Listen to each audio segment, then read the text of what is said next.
Y yo quiero empezar este mensaje que lo hemos titulado Fortalezas y Maldiciones. Las fortalezas y las maldiciones. Y quiero empezar este mensaje describiendo lo que es una fortaleza. ¿Qué es una fortaleza? Una fortaleza es un sistema de pensamientos. Una fortaleza es un sistema de creencias falsas que se levantan contra el señorío de Dios, contra el señorío de Jesucristo, para rechazar la verdad de Dios, la verdad divina. Por tanto, una fortaleza es algo que se opone a Cristo, se opone a su escritura y se opone a su voluntad dicha. Una fortaleza es algo tremendo, hermanos, es algo terrible cuando se desarrolla en el corazón de una persona. Y cuando recibimos y sembramos en nuestra alma como verdad las mentiras, los pensamientos falsos, las verdades que la gente cree o piensa que son, entonces estamos dándole al enemigo un terreno fértil. Le estamos abriendo una puerta para que atormentadores, para que espíritus malignos, para que los verdugos, para que fuerzas negativas dominen y opriman nuestras vidas. Controlen nuestra mente, nuestra voluntad y nuestras emociones, es decir, nuestra alma. Porque el alma es el asiento de la mente, la voluntad y las emociones del ser humano. Y estas cosas que nos oprimen y nos afligen en nuestras vidas, en la palabra las conocemos como las profundidades del Seol. Las profundidades del Seol, la palabra del salmista lo declaró. Vamos al Salmo 86, verso 10. Mire lo que declaró el salmista, hablando de esta fortaleza, hablando de estos atormentadores, estos verdugos, estas fuerzas negativas que oprimen el alma de un ser humano. Mire lo que dice el Salmo 86, verso 10. Porque tú eres grande y haces maravillas. Solo tú eres Dios, dice el salmista. Y el verso 11 declara, enséñame, oh Señor, tu camino. Andaré en tu verdad. Unifica mi corazón para que tema tu nombre. Y el 12 declara el salmista, te daré gracias, Señor, mi Dios. ¿De qué manera? Este salmista tenía libertad. Dice, te daré gracias, mi Dios, con todo mi corazón y glorificaré tu nombre para siempre, porque grande es tu misericordia para conmigo. Grande es la misericordia de Dios para los que caminan y viven en libertad. Y mire lo que dice, y has librado mi alma, has librado mi mente, mi voluntad y las emociones, ¿de qué? De las fortalezas y de las maldiciones. Has librado mi alma de las profundidades del Seol. Es decir, has librado mi alma de fuerzas negativas que tomen mi alma. Bendito sea el Señor. En otras palabras, estamos abriendo las puertas a las maldiciones en nuestras vidas porque ellas no vienen sin causa. Las bendiciones vienen por una causa y las maldiciones de igual manera. Las maldiciones no vienen, iglesia amada, sin una causa. La palabra es muy clara. Mire lo que declara el proverbista, uno de los hombres más sabios de la tierra que ha existido. Salomón declaró en el Proverbios 26, verso 2, lo siguiente. Mire lo que dice. Como el gorrión en su vagar y como la golondrina en su vuelo, ¿qué pasa? Así la maldición nunca vendrá sin una causa. Así la maldición nunca vendrá si no hay una causa. Así, es decir que así como la golondrina no puede reposar si no encuentra dónde posarse, dónde morar, dónde habitar, dónde vivir, así mismo, iglesia amada, la maldición no llega si yo no le doy una causa. La maldición no llega si yo no le doy o le cedo un terreno. La maldición no llega si yo no abro una puerta. En otras palabras, las fortalezas y maldiciones son como las golondrinas que están volando sobre nuestra. La golondrina vuela, vuela, vuela, y donde ve dónde poder posarse, dónde va a estar más cómoda, pues allí reposa. Y las maldiciones muchas veces están dando vueltas en nuestra cabeza, en nuestro alrededor, y donde ve una puerta abierta, donde ve un terreno apropiado, allí reposa. Allí reposa. Entonces vemos allí, esas maldiciones son como golondrinas volando sobre nosotros. Y si le damos una causa, le damos un acceso, le damos un terreno, le damos un lugar en nuestra alma, entonces reposarán sobre ello. Recapitulando, las cosas sucederán y volverán a suceder siempre por alguna causa. Y usualmente se da por una necedad. Usualmente se da por una manera de hablar vacíos de Dios y llenos de nosotros. Vacíos de Dios y llenos de nosotros. La palabra de Dios está llena de ejemplos, de testimonios, donde personas vivieron con fortalezas y con pensamientos falsos. Hay muchos ejemplos, pero hemos tomado algunos ejemplos muy prácticos, actuales, vivenciales de nuestro vivir diario para poder ilustrar y mostrar esta realidad que estamos enseñando. En primer lugar, una de las cosas que solemos hacer y suele ocurrir es cuando nos escondemos delante de Dios. Esa es una fortaleza, un pensamiento falso. Escondernos delante de Dios. Y esto, cuando estoy hablando de escondernos delante de Dios, estamos hablando de hacer cosas secretas. Cosas que muchas veces pensamos y creemos como que Dios no las está viendo. Y no es así, hermanos. Pensar que lo que hacemos, Dios no lo ve. Y eso es peligroso, hermanos. Cosas que no pueden parecer muchas veces divertidas, que nos pueden parecer simples, pero que a la larga tienen mucho valor y mucho peso. Mire, hay un pensamiento, una manera, una corriente falsa de creer esto. Dios no me ve. Y como Dios no me ve, entonces yo hago esto, yo hago aquello. Otro dice, bueno, hago cuando estoy solo. Hago las cosas cuando estoy solo. O hago las cosas escondidas.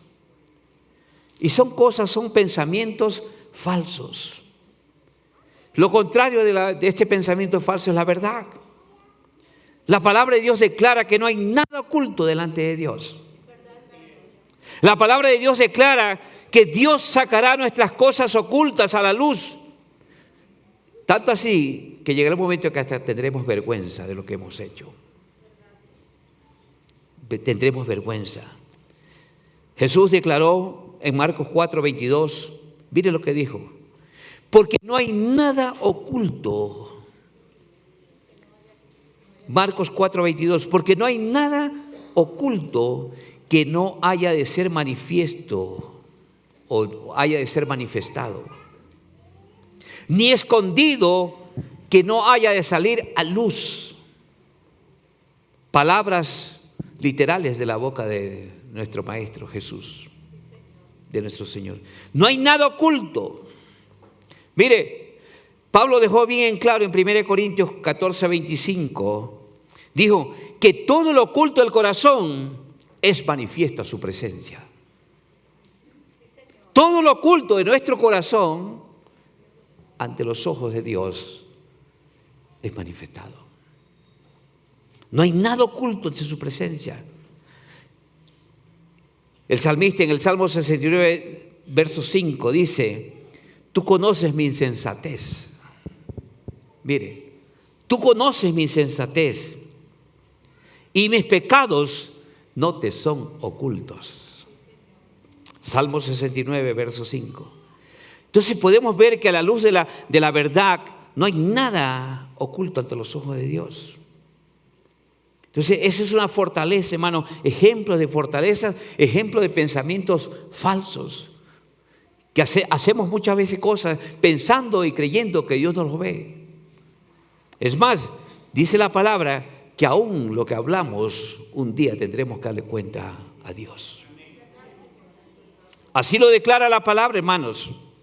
Así lo dice la palabra. No hay nada oculto ante los ojos del Señor.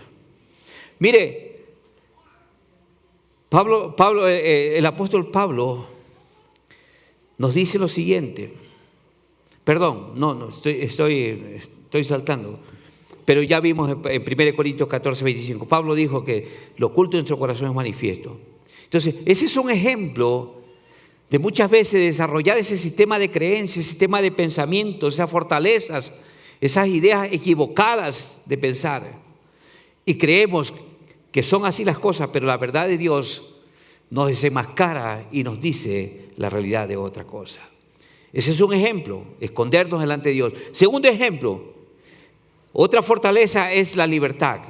Y cuando hablo de libertad tiene que ver con usar nuestra libertad, ¿verdad?, para hacer lo que querramos, para hacer nuestra voluntad. Libertad para hacer mi voluntad. Libertad para hacer lo que yo quiero. Libertad para manifestar y hacer todo lo que yo considero que es correcto, hermanos. Hermanos, y cuando usamos esa libertad de una manera equivocada, se desarrollan fortalezas y maldiciones en nuestras vidas.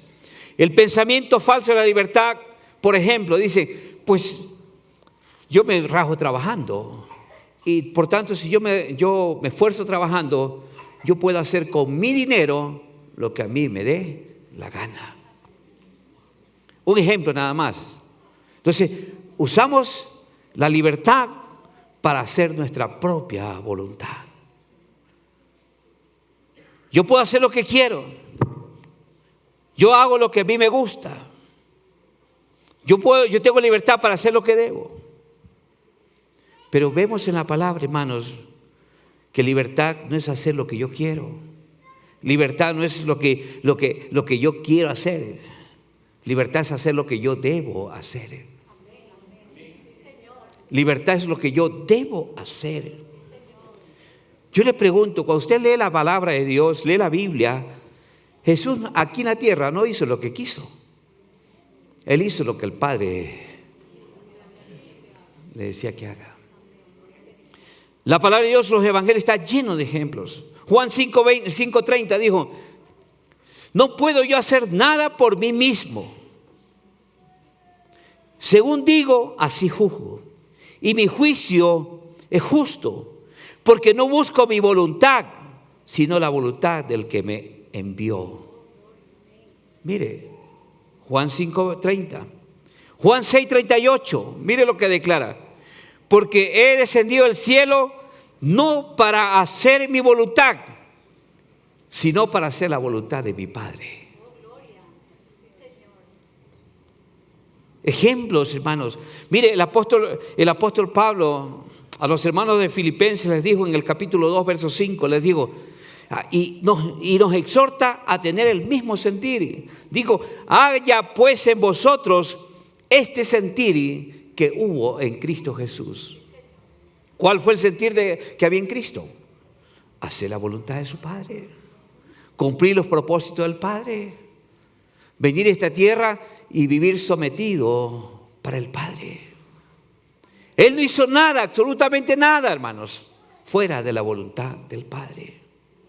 Y Pablo dice, tengan el mismo sentir que hubo en Cristo Jesús. Y en Filipenses 1:23 dice, mire lo que dice Pablo, el apóstol San Pablo, porque de ambas cosas estoy puesto en estrecho, teniendo deseo de partir y estar con Cristo. O sea, Pablo estaba preparado, estaba diciendo, yo estoy preparado para ir de esta tierra, morir y ir a una vida mejor. Pero por causa del Evangelio, por causa del llamado, y por el propósito de mi Padre que me delegó, yo prefiero quedarme en esta tierra. Pablo entendía al principio, no hacer su voluntad, sino hacer la voluntad del Padre. Dice Pablo, teniendo deseos de partir y estar con Cristo, lo cual es muchísimo mejor. Y el verso 24 de Filipenses 1 dice, pero quedar en la carne es más necesario por causa de vosotros. A Pablo le apremiaba compartir el evangelio con tanta gente necesitada. Y decía, si yo me voy, listo, feliz, porque yo sé dónde voy. Pero si me toca quedar, yo prefiero hacer la voluntad de mi Padre aquí en la tierra. Mire, Pablo no deseaba hacer su voluntad, sino hacer la voluntad que Dios tenía para él. ¿Cuál es el plan de Dios para Pablo? Ser un predicador del evangelio. Bendito sea el Señor. Ese es la segunda ejemplo de fortaleza o de pensamiento falso. Número 1, esconderse delante de Dios. Número 2, ¿verdad? Usar la libertad de una manera equivocada. Número 3, otra fortaleza es ser aprobados. El ser aprobados. Esta fortaleza o pensamiento falso nos lleva a prostituirnos con los estándares del mundo. Nos lleva, iglesia amada, porque ¿qué es lo que nos ofrece el mundo? El mundo nos ofrece ¿qué? Fama. ¿Qué nos ofrece? Posición. ¿Qué nos ofrece el mundo? Glorias vanas. Eso es lo que nos ofrece el mundo. Nos ofrece fortuna. Eso es lo que el mundo ofrece. Pero también vemos que el mundo busca todas estas cosas. El mundo busca estos estándares. ¿Con qué propósito?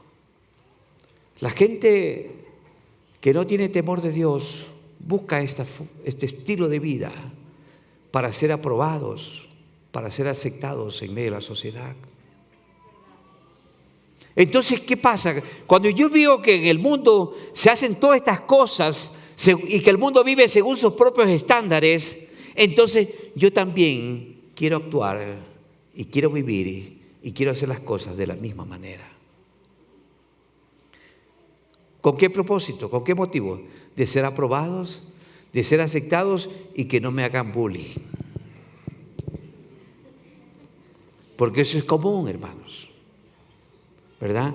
Entonces, ¿cuál es el mensaje que yo estoy dándole a Dios? Me estoy apoyando en la sabiduría del mundo y no en la sabiduría de Dios. Me estoy apoyando, ¿verdad?, en mi sabiduría, y entonces esa trampa me está llevando a adaptarme a esos patrones, a esos métodos, a esos sistemas que el mundo vive, practica y en el que se desenvuelve. Y entonces comenzaremos a desarrollar un pensamiento falso. ¿Cuál es el pensamiento falso, pastor? Como todo el mundo lo hace, entonces yo también. ¿Por qué no? Como todo el mundo hace eso, ¿y yo por qué no? Si no hay nada malo en que yo lo haga también, ¿verdad? Si el mundo practica de esa manera su estándar de vida, yo también. Por tanto, yo debo pensar como el mundo piensa.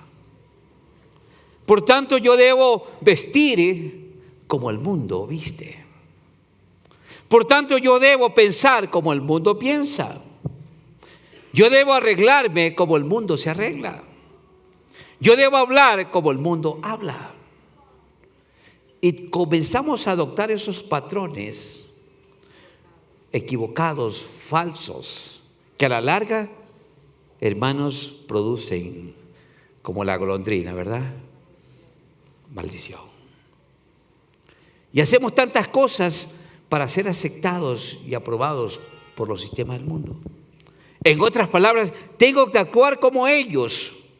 Tengo que actuar para ser aceptados. Tengo que actuar así para ser integrado. Tengo que ser así para ser parte del sistema. Tengo que vivir así porque si no me llaman que soy raro y que soy diferente y que soy anticuado.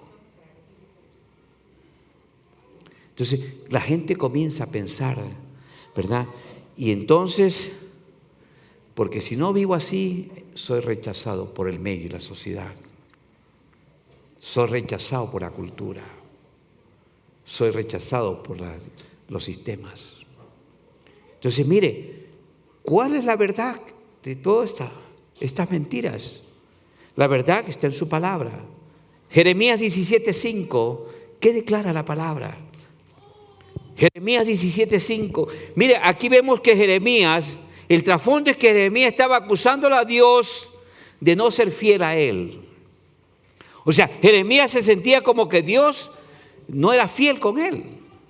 Y mire, y Jeremías le reclama a Dios. Le dice, Señor, pero ¿qué está pasando conmigo? La gente me maltrata, la gente me rechaza, la gente me odia, la gente me hace daño, porque yo no soy parte de él, no camino igual que ellos. Y entonces, mira lo que le dice Jesús, mira lo que le dice el Señor, Jeremías 17:5. Entonces dijo el Señor a Jeremías, mire, maldito el hombre que en el hombre confía y hace de la carne su fortaleza. ¿Y qué pasa? Y del Señor aparta su corazón. Maldito el hombre que pone la confianza en sí mismo. Maldito el hombre que pone su confianza en los recursos humanos. Maldito el hombre, hermanos, que pone su confianza y sus estándares morales en los sistemas del mundo. A la larga, si usted pone su confianza en eso, va a traerle desilusión espiritual y maldición. Mire lo que le dice el Señor en el capítulo 15, verso 19. Entonces le dijo el Señor a Jeremías, si vuelves, yo te restauraré. En mi presencia estarás.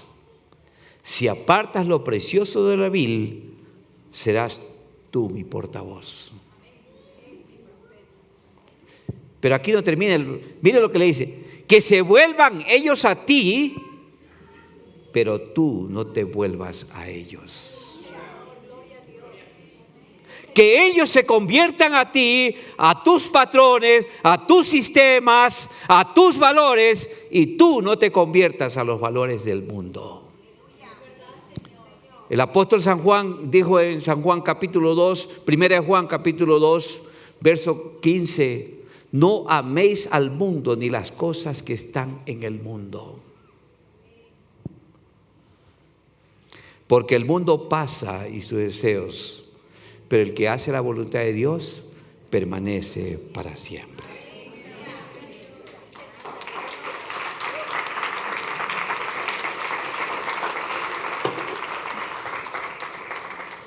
Que se vuelvan ellos a ti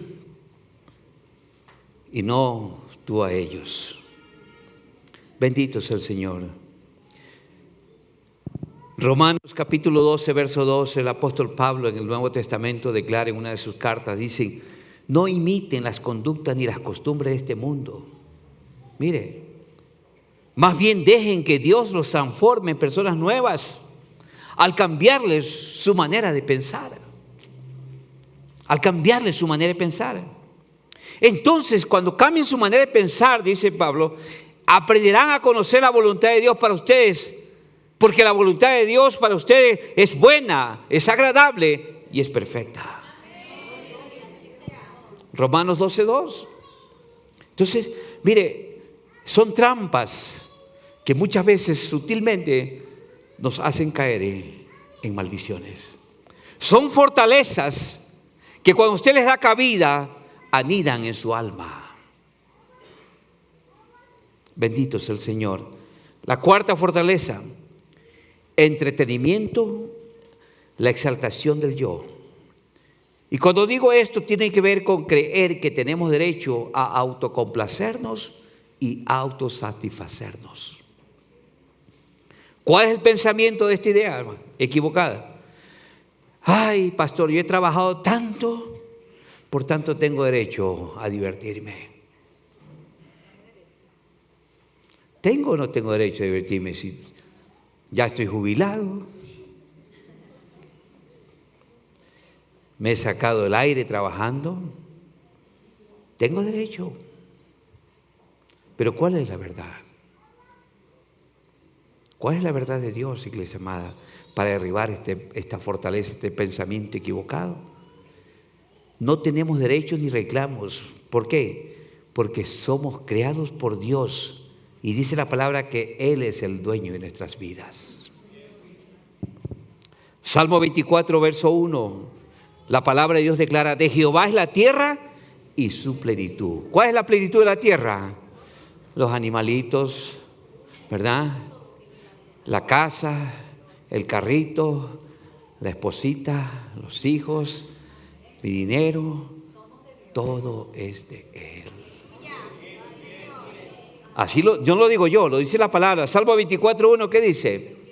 De Jehová es la tierra y su plenitud. La tierra estaría incompleta si no estuviera usted. Pero como estamos aquí, nosotros somos parte de la tierra y la plenitud de Dios. De Jehová es la tierra y su plenitud, el mundo y los que en él habitan. Entonces, esto nos da la idea de que no tenemos derechos ni reclamos. Todo es de Dios. Pero aquí hay un problema. Escúcheme esto. El gran problema es que a veces nos creemos dueños. Y déjeme decirle, y cuando pensamos y nos creemos dueños y no entendemos que solo somos mayordomos, somos administradores de lo que Dios ha puesto en nuestras manos. Para los papás, los hombres que están aquí, que están casados, su esposa no es suya, su esposa es de Dios. Dios se la puso para que usted sea un excelente administrador de ella. Hijos que están aquí, sus padres no están allí como estorbo. Sus padres están como sombrilla de protección para cubrirlos, protegerlos y ampararlos, para cuidarlos, que sean hombres de bien en esta tierra. Todo tiene una razón y un propósito. Todo. Pero el problema es que a veces nos creemos dueños de las cosas. Dueños de mí mismo, dueños de mis acciones, dueños de mis actos, y no entendemos que somos mayordomos de lo que le pertenece a Dios. Y como mayordomos estamos llamados a caminar en esta tierra. Como mayordomos que somos, debemos administrar sabiamente, prudentemente lo que Dios pone en nuestras manos. Entonces, no podemos hacer lo que nos dé la gana.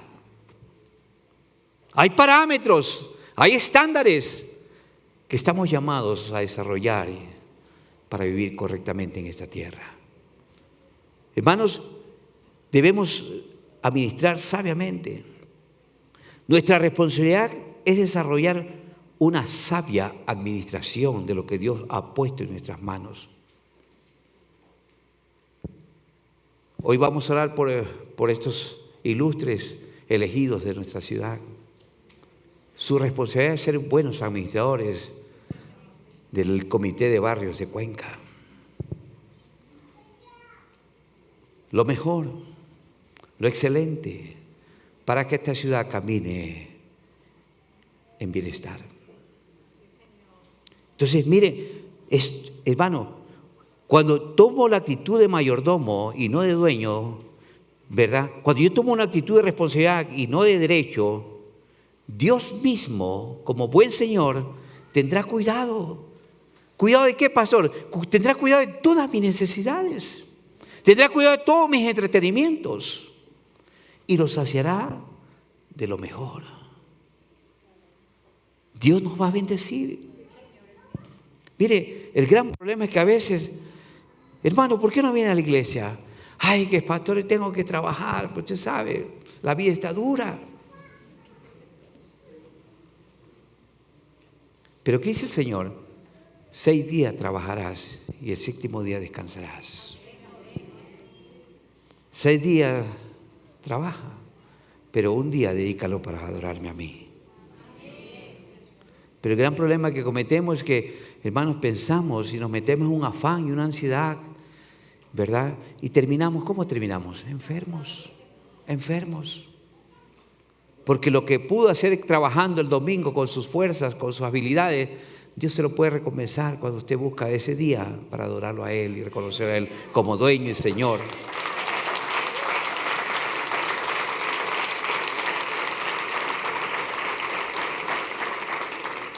Somos llamados a tener una mentalidad de administradores, de mayordomo, no de dueños. Porque de Jehová es la tierra y toda su plenitud. Y todo lo que Él pone en nuestras manos es para que seamos buenos administradores. Bendito sea el Señor. Entonces, mire, Dios entiende esta verdad. ¿Quién está en el trono? ¿Yo o Él? Entonces, si Él está en el trono, yo tengo que estar en la posición que me corresponde estar. Porque cuando yo me coloco en el trono, cambio los papeles. Yo hago lo que quiero, yo hago lo que me dé la gana, yo hago con mi vida lo que quiero, yo puedo ir autocomplacencia. ¿Por qué? Porque no hemos desarrollado una mentalidad y una escuela de mayordomía. De Jehová es la tierra y todo. Jesús es el que está en el trono y no yo. Jesucristo es quien debe gobernar nuestras vidas.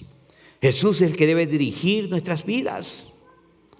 Aunque lo que hablo con mi boca muchas veces, hermano, ¿verdad? Trae maldición, trae desesperanza, pero debemos ser sabios hasta para hablar. ¿Qué dice Mateo 12, 36, 37? Que aún la palabra ociosa que yo hable tendré que darle cuenta a Dios. Bendito sea el Señor. Nunca olvide este principio. Él está en su trono, no yo. Yo soy el mayordomo solamente. Él es el dueño. Amén. Quinta fortaleza.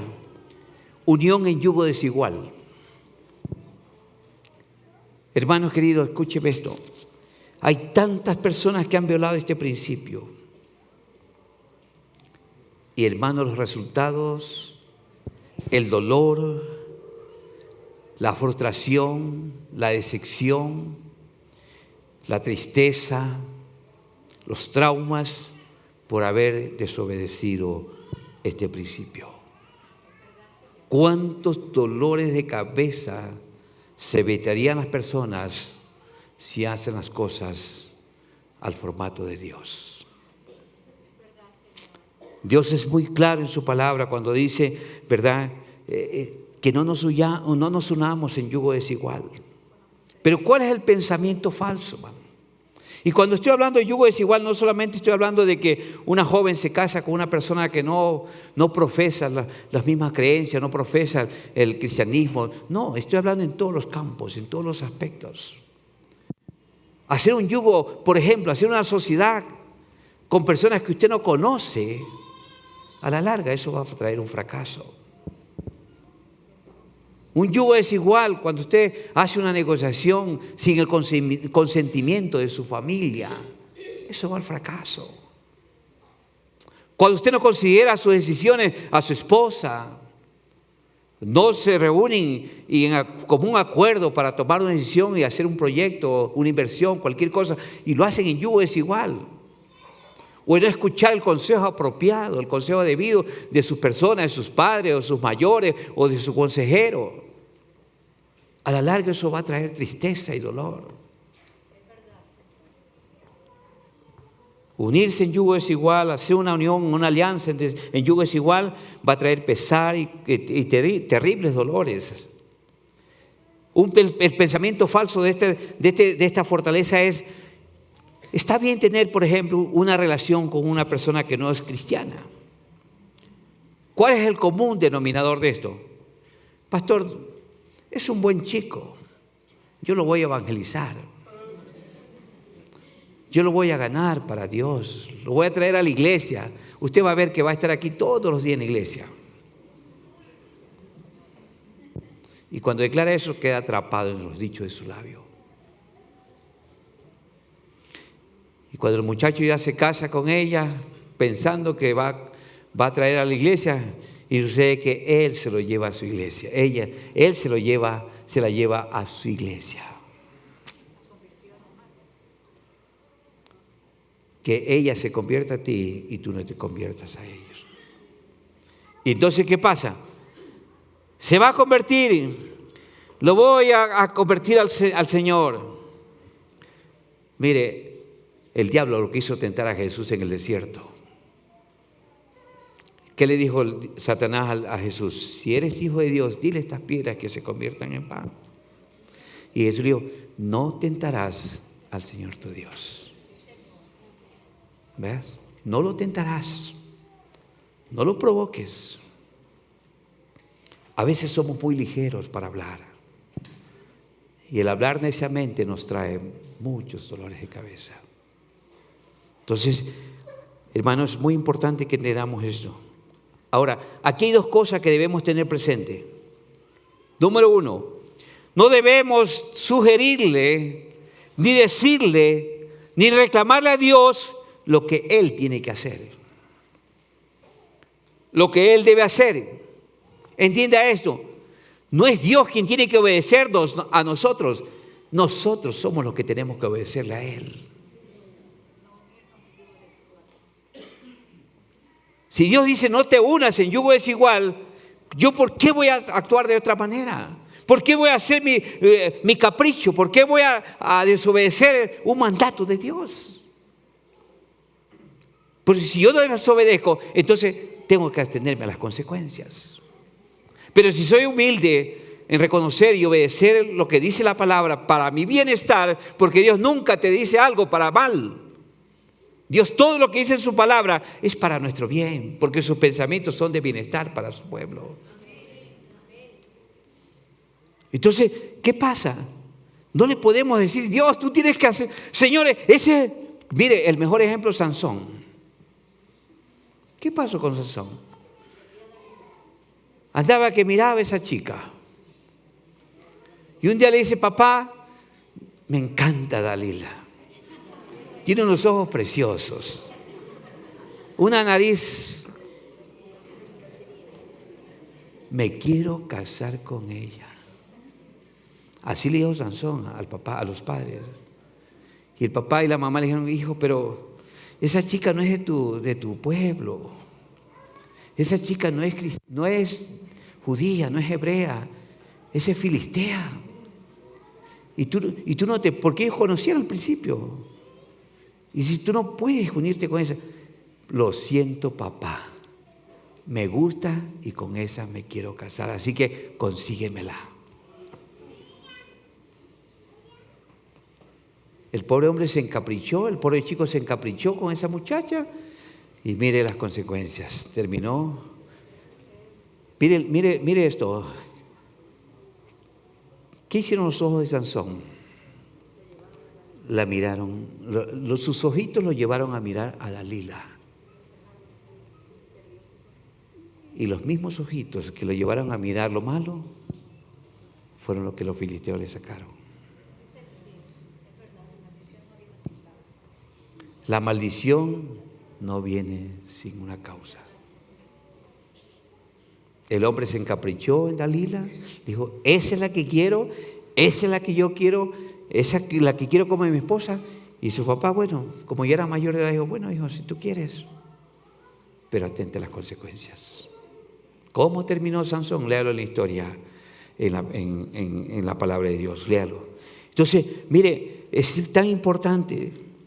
No es lo que Dios tiene que obedecernos a nosotros, sino nosotros obedecer. Segundo lugar, otro aspecto, tener presente, ignorar, omitir o pasar por alto, ¿verdad? muchas veces las luces rojas. Porque a veces vemos la luz roja y no nos detenemos.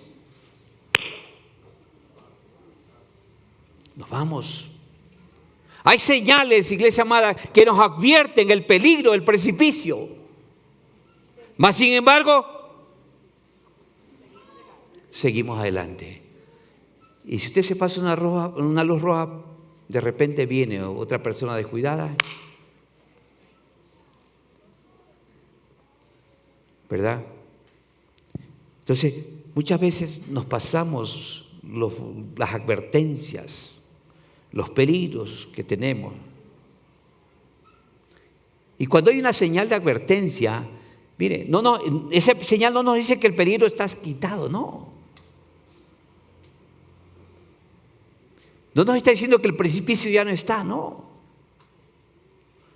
Cuando una persona acepta esta fortaleza, cuando una persona recibe esa mentira en su corazón, ¿qué pasa? Inmediatamente los poderes de las tinieblas, sus verdugos, comienzan a invadir su mente, su alma, sus pensamientos y van a torcer la verdad de Dios.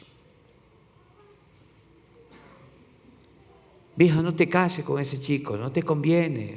No es porque no tenga dinero, sino que los padres aperciben, sienten, son sensibles. Ese chico te va a tratar mal. No es un buen esposo, no sabe honrar, no te va a respetar. No te cases con ese chico. Pero la niña, como está ilusionada, dice, no, papá, es que ese es. Dios no dice que no es, ese es.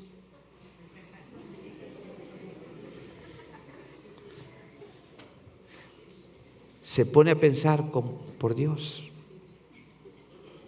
Dios dice, es yugo desigual. Pero dice, no, es yugo igual. Entonces, mire, se comienza a evadir esa fortaleza, esos pensamientos, sistema de creencias falsos y comienzan a torcer la verdad. Y cuando la verdad, hermanos, esa mentira se sobrepone a la verdad, ¿qué pasa? Queda finalmente una mente reprobada, torcida y aceptada para vivir en esclavitud. Y después de unos meses, papá, Jorge me pega. Mamá, tuve problemas con Eduardo y corre para la casa. ¿Qué dicen los padres? Bueno, todo padre nunca va a rechazar a su hijo. Vente, mi hijita, para la casa. Déjalo así sin vergüenza, botada.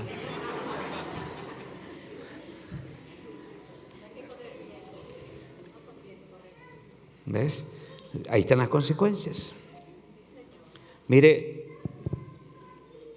con esta explicación que hemos hecho muy detenidamente, pasemos a ver 12 puertas que nos permiten, ¿verdad?, que permiten que veamos que las fuerzas negativas invadan nuestras vidas, nuestras mentes. La mayoría de estas maldiciones tienen un efecto generacional. Escúcheme esto. Éxodo capítulo 20, cuando Dios le dio los mandamientos al pueblo de Israel, en el verso 5, Dios es muy claro, le dijo a Moisés muy tajantemente, léalo por favor, Éxodo 25, que la bendición les alcanza hasta la tercera y cuarta generación y que también la maldad de los padres es alcanzada hasta la tercera y cuarta generación. Es decir, los hijos, los nietos, los bisnietos y los tataranietos. 4 generaciones. Las bendiciones las alcanzan y las maldiciones igual. Pregunto, iglesia, ¿qué generación quiere dejar usted? ¿De bendición o de maldición? ¿Ven? Hay 12 puertas, hermanos. 12 maldiciones que muchas veces negativas que invaden nuestras vidas. Y estas maldiciones tienen un efecto generacional porque van a afectar a nuestra descendencia hasta la tercera y cuarta generación, ¿verdad? De hecho, mucha gente cristiana que camina en la verdad de Dios hoy día pero hoy han sido víctimas a causa de esas puertas de maldiciones que sus padres, sus abuelos o sus bisabuelos abrieron al maligno. ¿Cómo las abrieron? Puede ser por desconocimiento, puede ser por ignorancia y puede ser también por necedad.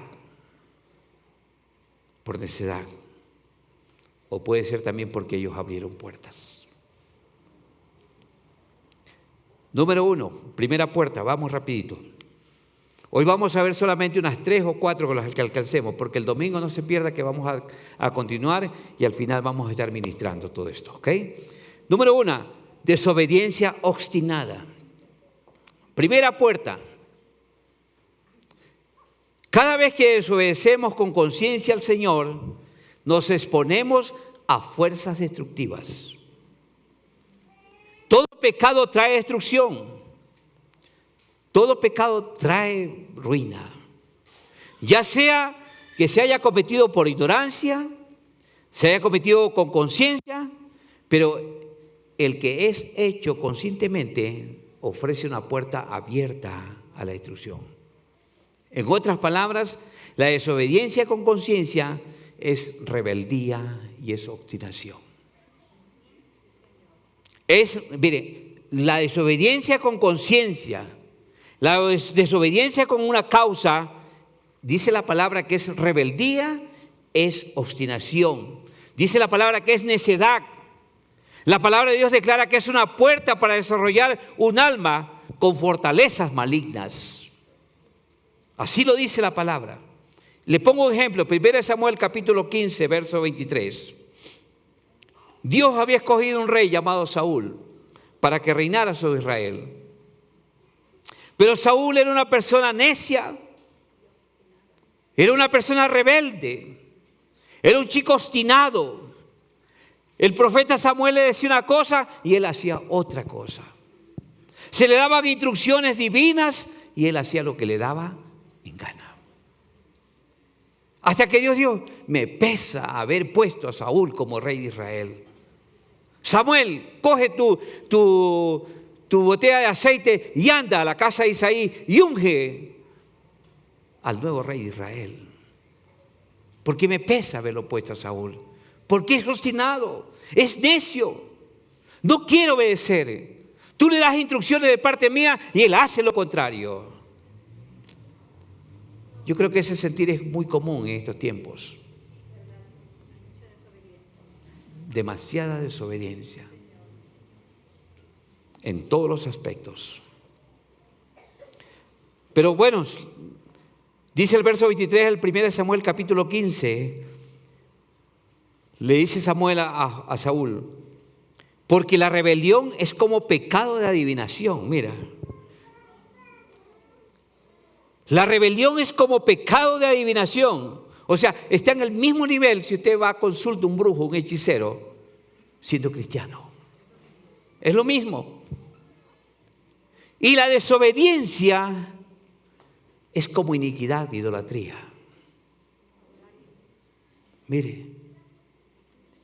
Y aquí le baja el martillo Samuel y le dice, por cuanto has desechado la palabra del Señor, ¿qué pasa? El resultado es, Él también te ha desechado para que no seas rey. ¿Cómo se habrá sentido Saúl? Note esto, hermanos. Desechar la palabra del Señor es desobediencia obstinada.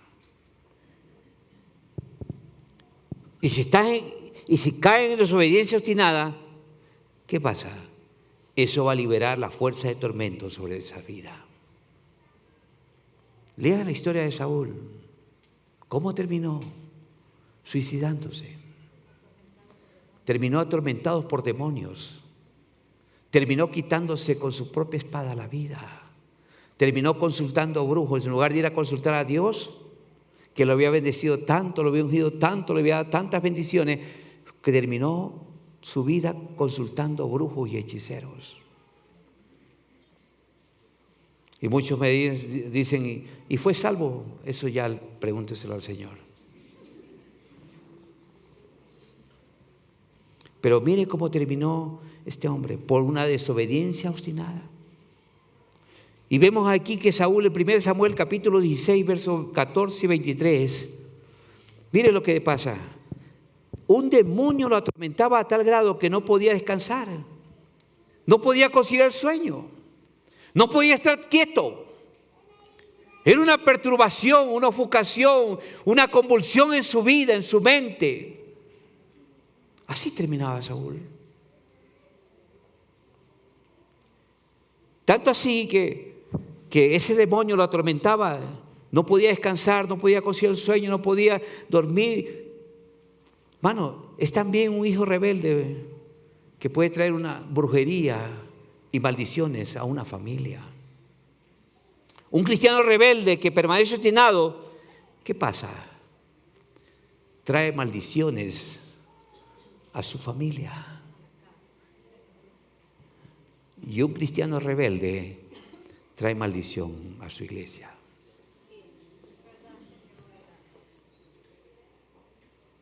Una persona obstinada que se le da el consejo, se le habla, se le dice por el bienestar para su vida, su hogar, su familia, todas las áreas de su vida, pero si no hace caso, hermano, ¿qué está trayendo? Maldición. Maldición. Entonces, mire, esto es sumamente grave, hermano. ¿Cuántos jóvenes cristianos que terca y neciamente, obstinadamente ignoran las advertencias de sus padres, el consejo de sus padres? ¿Cuántos creyentes ignoran las instrucciones que se les da por su salud, por su bienestar?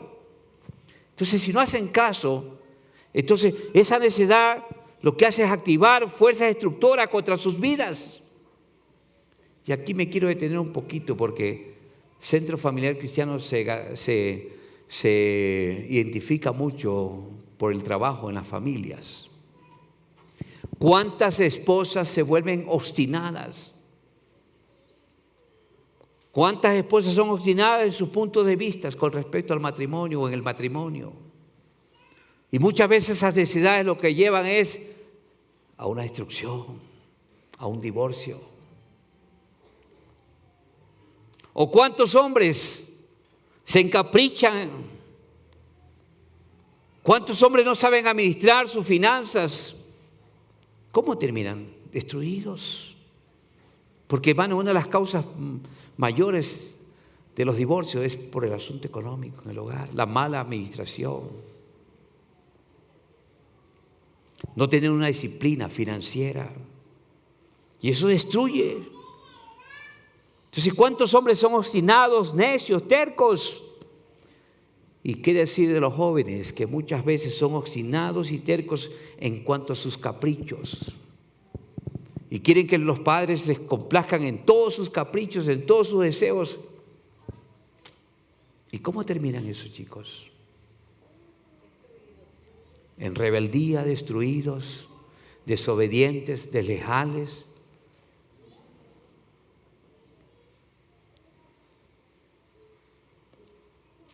Entienda esto, iglesia.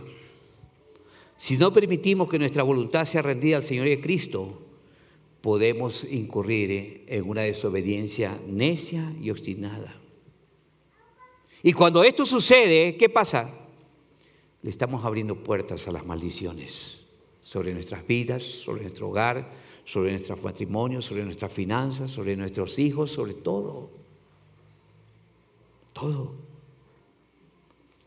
Efesios 6:1, ¿qué nos dice? Cuando el apóstol Pablo está dando consejos a los hijos rebeldes, hijos obstinados, ¿qué le está diciendo? Hijos, obedezcan a sus padres. ¿Con qué propósito? Para que sus vidas sean largas en esta tierra. Pero pregúntense cuántos chicos se les acorta la vida a temprana edad.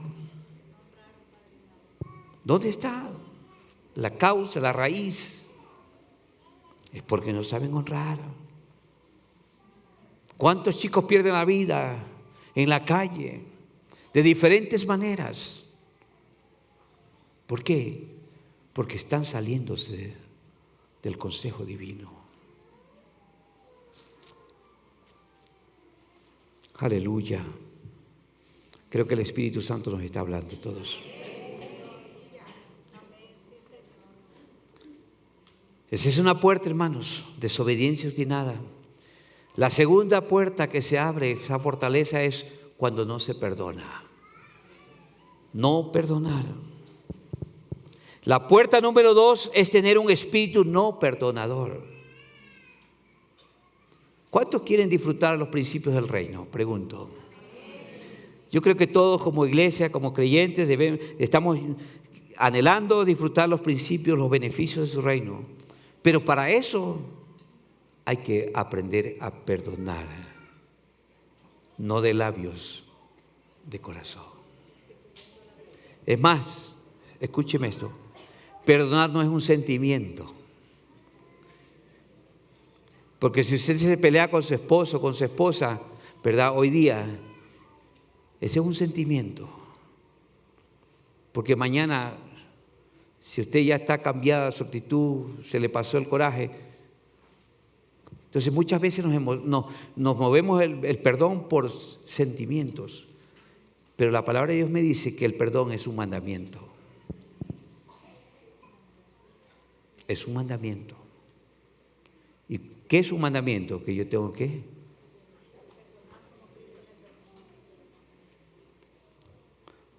Alguien le preguntó a Jesús: Señor, ¿y cuántas veces debo perdonar a mi hermano?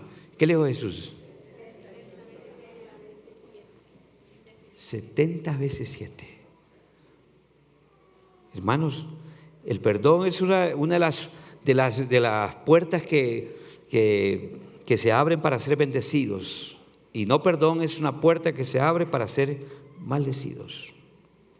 Dios nos ha llamado y nos dice en su palabra que debemos aprender a perdonar genuinamente, no de labios sino de corazón, a todos aquellos que nos han hecho daño. Mire, veamos un pasaje, Mateo 18:32. Hay una historia que a mí me encanta. Un rey dice: voy a hacer cuentas con todos mis siervos. Voy a hacer cuentas. Saca la agenda y dice: este me debe 10,000 denarios. Era bastante dinero. Y el hombre, ¿qué dice? Rey, perdóname, no tengo, te lo prometo que te voy a pagar, dame tiempo. ¿Y qué hizo este rey? Le perdonó la deuda. Le perdonó la deuda de este deudor.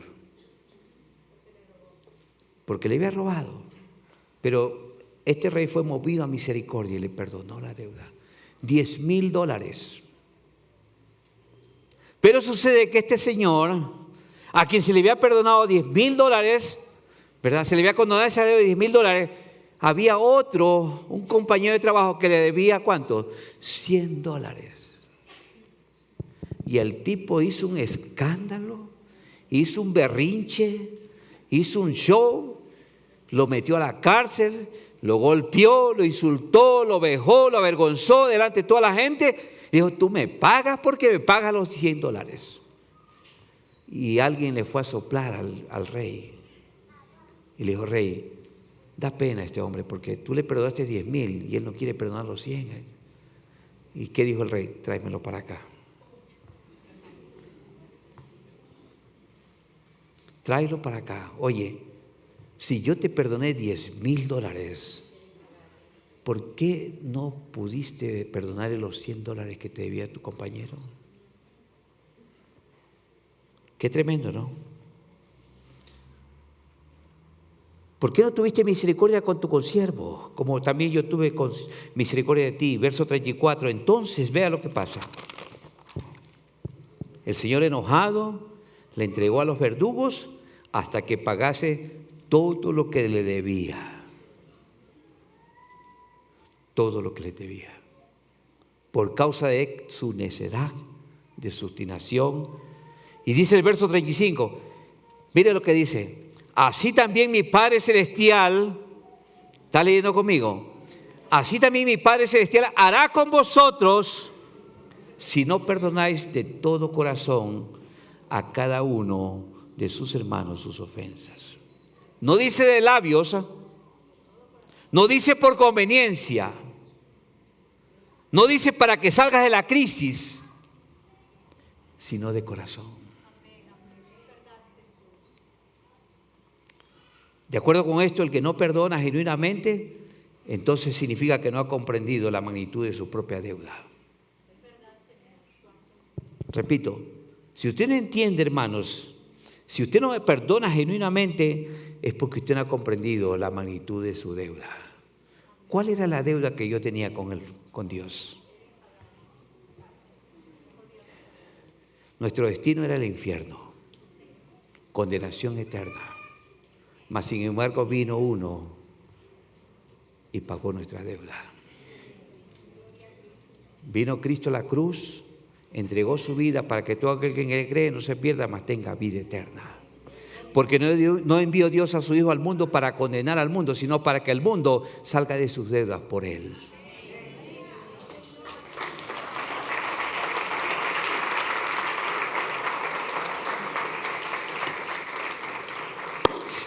Se fue el tiempo, hermanos.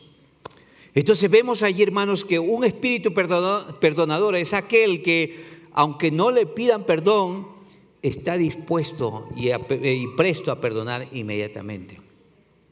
¿Cuántos de nosotros hemos sido ofendidos una vez y no podemos perdonar? Pregúntese muchas veces por qué son las causas de muchísimas enfermedades. Por ejemplo, la úlcera, la depresión, el desánimo,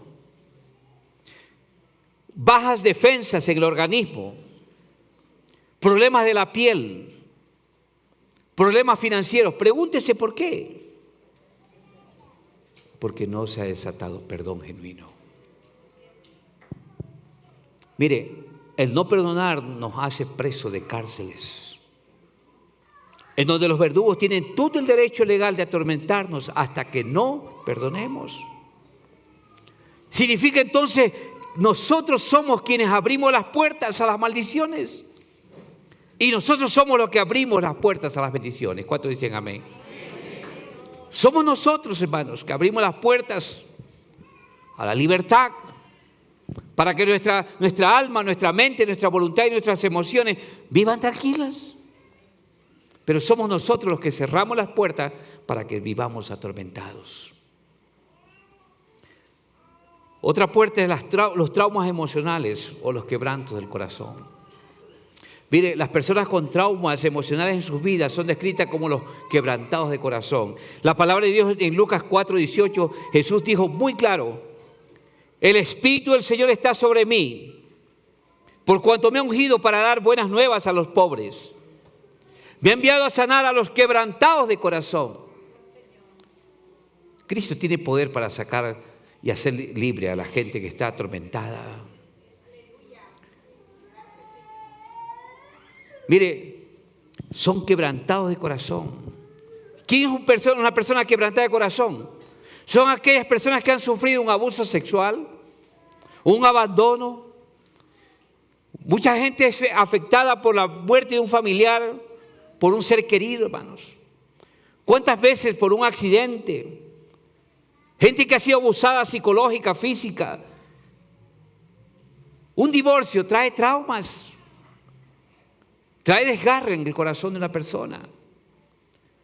Muchas veces son personas que están esclavas por los desastres naturales, sufren de pánico, temor, miedo. O traumas de la guerra, tantas cosas, hermano. Escúcheme esto, ¿cuántos hijos de parejas divorciadas están siendo gobernados por las fuerzas y poderes demoníacos? ¿Debido a qué, pastor? Debido a las grietas y la amargura que tienen en sus corazones, que no lo expresan, pero lo sienten y está ahí latente. Están allí. Pero el consejo de Dios es que en Cristo podemos tener respuesta para todas esas necesidades. Porque Él ha venido para sanar a los quebrantados de corazón. ¿Cuántos dicen amén?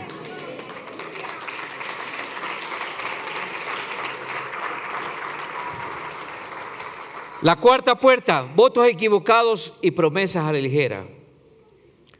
Mire, el Señor Jesús relacionó el hablar a la ligera y el hacer votos y reflexionar. Y hablar a la ligera, hacer votos sin reflexión, escúcheme esto, es el carácter mismo del diablo. Es el mismo carácter del maligno. Porque mire, escuchamos comúnmente expresiones como: esa persona es la única que me ayuda. Nadie me entiende. Nadie me quiere a mí. Todos me rechazan. Todos me odian. Nadie me ama. ¿Qué está hablando? ¿Está hablando a la ligera? ¿Está tirando palabras sin reflexionarlas? ¿Verdad? Eso está hablando del carácter del diablo. Y cuando usted habla del carácter del diablo, le está abriendo un terreno, le está dando un terreno para que lo opere con libertad. Es muy común muchas veces ver en nuestro medio solamente expresiones negativas de las personas. Vemos lo malo, vemos lo negativo, nunca vemos las cosas buenas, las virtudes. Resaltamos lo malo, que es poquito, y no vemos lo malo, que es más grande. Y como Satanás quiere dividir y quiere fragmentar esa relación, se mete por lo malo. ¿Se da cuenta que es un espíritu el maligno? Dios quiere que tú veas y resaltes lo bueno, lo maravilloso, las virtudes, las cosas, los valores de esa persona. Pero Satanás te hace ver lo pequeñito. Ese es el espíritu el maligno. Y caemos en la trampa, ¿verdad? Entonces vemos allí, el momento que declaramos tales palabras o hacemos esta expresión de Satanás, tiene poder destructivo sobre nuestras vidas. Porque ese hablar es un voto interno, escúcheme, ese hablar es un voto interno basado en nuestras fuerzas, en nuestras propias fuerzas, ¿verdad? Es un hablar impropio, es un hablar a la ligera, es hablar con una necedad, y eso tiene carácter maligno. Mateo capítulo 7, verso 1, ¿qué declara la palabra? No juzguéis para que no seáis juzgados. Porque, dice el verso 2, porque con el juicio con que juzgáis, seréis juzgados. Y con la medida con que medís, ¿qué pasa? Es como un boomerang, te volverán a medir. Tremendo, ¿no? Entienda esto, iglesia amada. Hay que ver que cada vez que juzgamos a alguien con palabras dichas a la ligera, o cada vez que hablamos palabras de incredulidad, estamos abriendo puertas al enemigo para que esos pensamientos, esos conceptos equivocados vengan y posen en nuestra alma y llenen nuestras vidas. Y cuando le abrimos esa puerta, Él tiene el derecho legal para hacer conforme nosotros hemos hablado. Póngase de pie, demos gracias al Señor. Nos quedan 8 puertas. No se pierda el domingo, vamos a ver. Que Dios nos dé la gracia para avanzar y terminar esto. Porque, hermano, esto es muy triste y muy común en la vida de muchos creyentes, en la vida de la iglesia. Estas 4 puertas son 4 fortalezas muy importantes que deben ser identificadas, deben ser descubiertas en nuestras vidas. Son fortalezas falsas que muchas veces están arraigadas en el alma, en los sentimientos, en los pensamientos y en la voluntad de las personas. Y usted tiene que ser, hermano querido, personas que están aquí, muy sabias para descubrirlas, identificarlas y lanzarlas y echarlas fuera de nuestras vidas. Porque eso, en lugar de traer libertad, lo que trae es esclavitud. Eso de traer vida, lo que trae es muerte. Oremos. Padre, te damos gracias. Gracias, Jesús, ayúdanos a entender estas verdades. Dios Todopoderoso, Yo sé que hay aquí un pueblo que es sabio y entendido, que conoce la verdad de tu palabra, que está aprendiendo principios y valores del cielo. Tu palabra declara que San Juan capítulo 10, verso 10, que el enemigo ha venido para matar, robar y destruir. Pero tu palabra dice que tú has venido para darnos vida y vida en abundancia. Dios, oro por tu iglesia. Oro por esta comunidad, Señor, para que aprendamos a hablar correctamente y que a través de nuestros labios, nuestra boca, impartamos vida, impartamos bienestar, impartamos, Señor, tu presencia. Dios Todopoderoso, Padre Celestial, yo sé que venimos de una vida pasada, Señor, experimentando tantas cosas que solo tú las conoces y que tú las sabes y tú las has visto, pero que muchas veces están allí como fortalezas en el alma de muchas personas, Dios. Pero en el nombre de Jesús de Nazaret, tu palabra declara en el libro de Marcos capítulo 4, verso 1, 4:18, que tú, Señor, tienes el poder para libertar a los que están cautivos y oprimidos por el diablo. Padre, te damos gracias. Gracias porque tú eres el que libertas, tú eres el que sanas, tú eres el que cicatrizas heridas, tú eres el que nos da la habilidad para perdonar aún a nuestros enemigos. Gracias, Padre, porque en esta mañana cerramos esas puertas por el poder de tu palabra, Señor. Tu palabra dice: conoceréis la verdad y la verdad nos hace libre. Dios, que esta verdad libere corazones, almas que están cautivas y oprimidas por el diablo. En el nombre de Jesús de Nazaret te damos gracias, Señor. Amén y amén.